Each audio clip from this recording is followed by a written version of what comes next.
ফ্যাসিবাদী সরকারের জ্বালানি খাতে দীর্ঘস্থায়ী ভুল নীতি, প্রাতিষ্ঠানিক অনিয়ম, অব্যবস্থাপনা, আমদানি নির্ভরতা জ্বালানি খাতকে গভীর সংকটে ফেলেছে। এ সময় শুধুমাত্র তরলীকৃত প্রাকৃতিক গ্যাস এলএনজি এবং জ্বালানি তেল আমদানির উপর জোর দেওয়া হয়। দেশের নিজস্ব স্থলভাগ ও বঙ্গোপসাগরে গ্যাস অনুসন্ধানে, জ্বালানি তেল রিফাইনিং মজুদ সক্ষমতা বৃদ্ধিতে উদ্যোগ গ্রহণ করা হয়নি। সাম্প্রতিক মধ্যপ্রাচ্যে ভূ রাজনৈতিক সংকটের ফলে আন্তর্জাতিক বাজারে জ্বালানি তেল, ডিজেল ও এলএনজির স্পট মূল্য অস্বাভাবিক বৃদ্ধি পেয়েছে। কিন্তু আমরা সাধারণ জনগণের কষ্টের কথা বিবেচনা করে বিপুল পরিমাণ ভর্তুকি প্রদান করেছি এবং জ্বালানি তেলের দাম সামান্য সমন্বয় করেছি।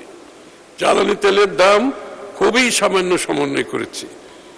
অন্যান্য দেশের তুলনায় বাংলাদেশ বোধহয় অনেক একেবারে সবচেয়ে নিচের দিকে। অন্যদিকে গ্যাসের সরবরাহ স্বাভাবিক ও মূল্য অপরিবর্তিত রেখেছি। গ্যাসের মূল্য কিন্তু এখন অপরিবর্তিত। অফশোর গ্যাস অনুসন্ধান আকর্ষণীয় করার জন্য দেশের স্বার্থ সমুন্নত রেখে model production sharing contract PSC সংশোধন,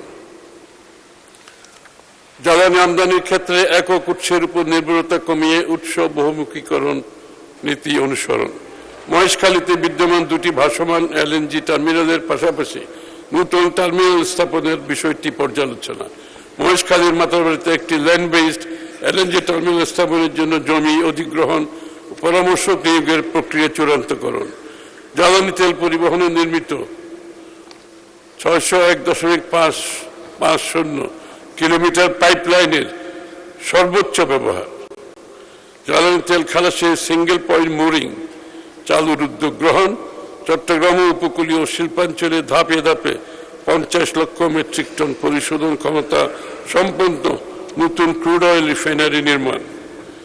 আমাদের বিশ্বাস, প্রস্তাবিত উদ্যোগসমূহের সফল বাস্তবায়ন দেশের জ্বালানি নিরাপত্তা নিশ্চিতে সহায়ক হবে।